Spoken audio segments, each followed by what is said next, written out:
네, 저 국회의장으로서 말씀드립니다.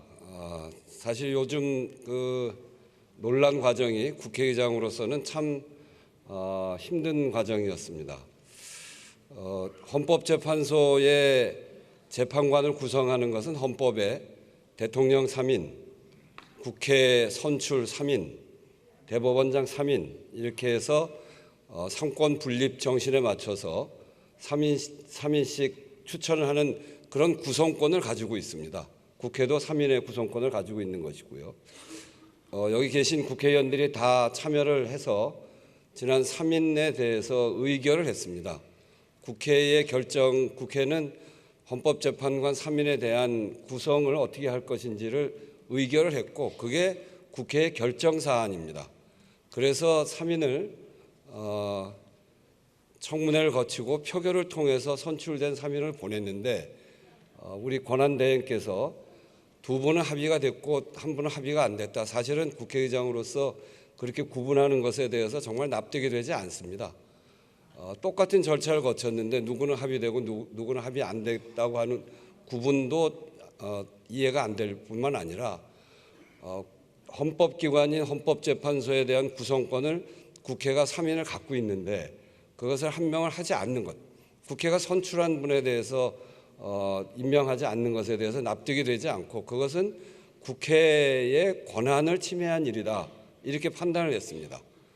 이미 3인에 대해서 선출 과정을 거쳐서 확정지었기 때문에 그것을 국회의 결론대로 하지 않는 것은 국회가 갖고 있는 구성권에 대한 권한 침해다 이렇게 판단을 해서 이 헌법재판소에 권한쟁의 소송을 한 것입니다.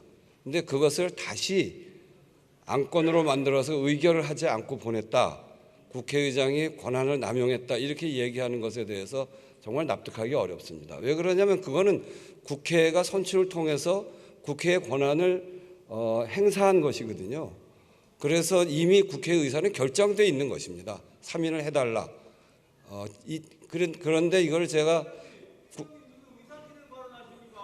의사진행 발언이 아니고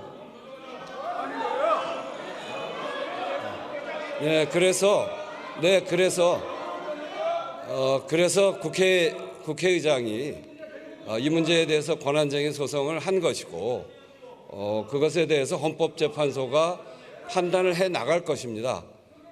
그런데 그 권한쟁의 소송한 것 자체가 큰 문제가 있는 것처럼 이야기하는 것, 제가 의사국을 통해서 그동안 여러 변호사들하고 상의한 결과 안건은 법안, 또 예산도 법안이죠. 인사에 대한 안건이 있고요.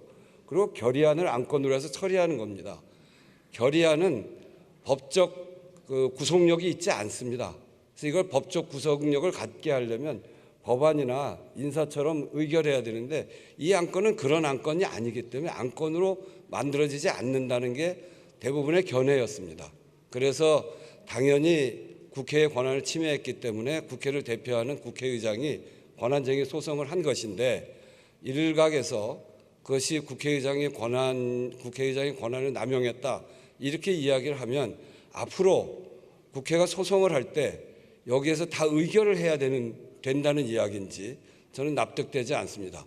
그거는 국회가 그리고 국회를 대표하는 국회의장이 당연히 해야 될 의무이자 또 권한을 축소시키는 일이기 때문에 국회 안에서 이런 문제 제기에 대해서 제가 다시 한번 어떤 과정을 거쳤는지에 대해서 또 어떤 법률적 판단이었는지에 대해서 분명하게 말씀드리는 것입니다.